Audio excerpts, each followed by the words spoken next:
हाली जनाब प्रकाश अंबेडकर साहब, इसी तरह महाराष्ट्र अध्यक्ष रेखाताई ठाकुर साहिबा, मराठवाड़ा अध्यक्ष अशोक भाऊ भिंगे पाटिल साहब और वंचित बहुजन आघाड़ी के तमाम साथी, क्योंकि स्टेज खचाखच भरा हुआ है।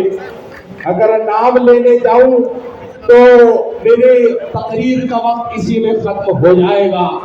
चूंकि आदरणीय प्रकाश अंबेडकर साहब हमारे बीच में है, मैं दो मिसरों से अपनी बात की शुरुआत करता हूं।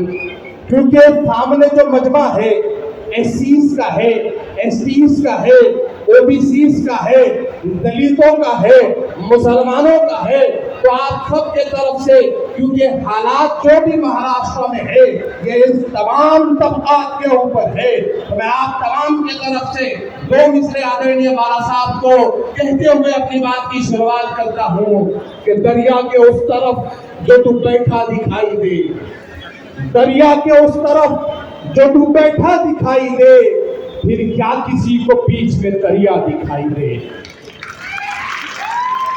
वंचित बहुजन आघाड़ी वक्त की अहम तरीन जरूरत है। ये जरूरत है मुसलमानों की, ये जरूरत है दलितों की, ये जरूरत है ओबीसीज की, ये जरूरत है हर उस पिछड़े हुए समाज की जिसको अपना हक नहीं मिलता है। ये जरूरत है हर उस शख्स की जो चाहता है कि इस महाराष्ट्र के अंदर, इस हिंदुस्तान के अंदर हम बराबरी से जिए, तो उसको चाहिए कि वो वंचित बहुजन आघाड़ी के साथ खड़ा रहे और वंचित बहुजन आघाड़ी को सत्ता में लाए। याद रखो, मैं जिस दिन से वंचित बहुजन आघाड़ी से जुड़ा हूं, मैं हर जगह मुसलमानों से, दलितों से, एससी से, एसटी से एक बात याद दिलाने की कोशिश करता हूं, और वो ये होती है कि तुम्हारे मसाइल हमारे मसाइल एक है।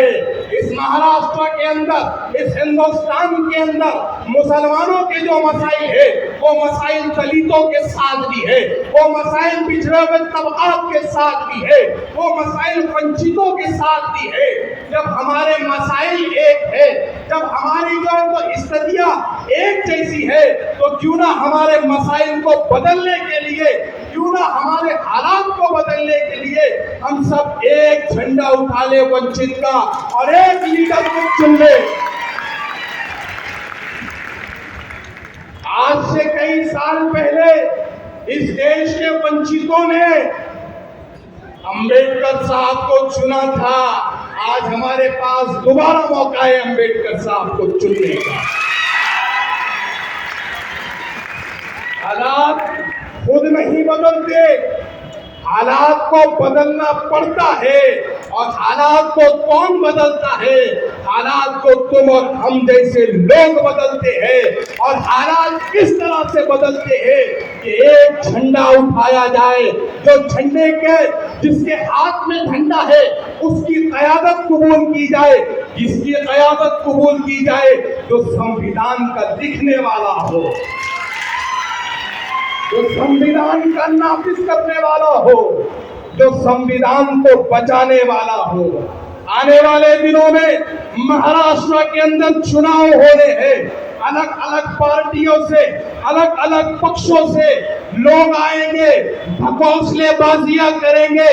मैं मुसलमानों से कहना चाहता हूं, आपको सबसे पहले सावधान रहना पड़ेगा, आपको सबसे पहले होशियार रहना पड़ेगा, क्योंकि आपके बीच में कुछ लोग शेरवानी पहनकर, अरे मफलरा डालकर आपको बर्बाद करने के लिए आएंगे।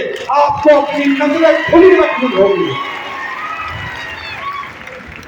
मैं जब भी प्रकाश अंबेडकर साहब को देखता हूँ, चार मिसरे मेरे जहन में आते हैं, मैं वो सुनाता हूँ।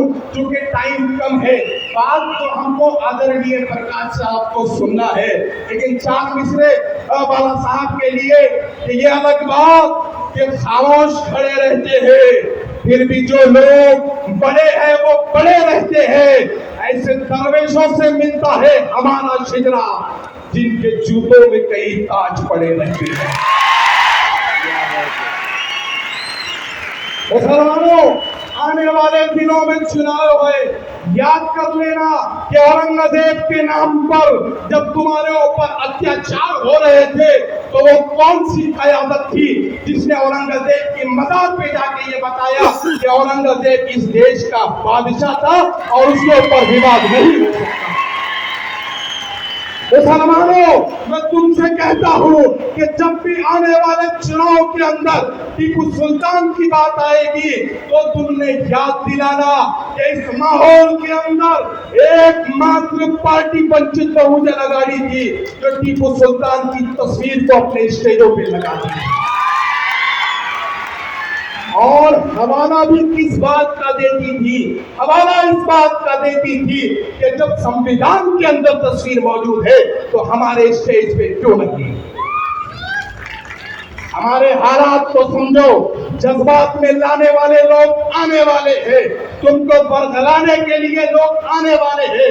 मैं मेरे एससी से, एसटी से, ओबीसी से और दूसरे दिगर तमाम तबकात के मेरे भाइयों से कहता हूं कि अभी वक्त है अपनी लीडरशिप को पहचानो, अभी वक्त है अपने मसाइल का हल ढूंढ के निकालो, नहीं तो आने वाले चुनाव के बाद पछताना पड़ेगा। लोग सोचते हैं चुनाव आते हैं चले जाते हैं, लेकिन ये याद रखो चुनाव आते हैं तो उसके बाद 5 साल हमको भुगतना पड़ते हैं। 5 साल तुम्हारे बच्चों को नौकरियां नहीं मिलती, 5 साल तुम्हारे बच्चों को तालीम नहीं मिलती, 5 साल तुम्हारी सड़कें नहीं बनती, 5 साल तुम्हारे को अनाज नहीं मिलता, हमारी मूलभूत सुविधाएं खत्म हो जाती है और हम हर बार ये सोचते हैं चुनाव आते हैं चले जाते हैं। ये सोच गलत है, हमको इस सोच को बदलना होगा। हम जब तक ये सोच नहीं बदलेंगे हमारे हालात नहीं बदलने वाले। अगर हम चाहते हैं हमारे हालात बदले तो हमको इस सोच को बदलना होगा कि इलेक्शन आते हैं चले जाते हैं, क्योंकि जो लोग दूसरों के हालात पर खामोश रहते हैं। मैं 4 मिसरे पढ़ते हुए अपनी बात को खत्म करता हूं कि जलते घर को देखने वालों, फूस का छप्पर आपका है। जलते घर को देखने वालों, फूस का छप्पर आपका है।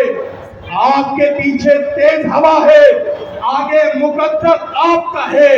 उसके कत्ल पे मैं भी चुप था, मेरा नंबर अब आया, मेरे कत्ल पे आप भी चुप हो, अगला नंबर आपका है। याद रखो और आने वाले चुनाव की रणनीति आज से बनाओ। मैं ज्यादा वक्त नहीं लूंगा, मुझे वक्त दिया, मैं ऑर्गेनाइजर्स का शुक्रिया अदा करता हूँ और जो है तो आप तमाम की वंचित से मोहब्बत को सलाम करते हुए विदा होता हूँ। जय भीम, जय भीम, अस्सलाम वालेकुम।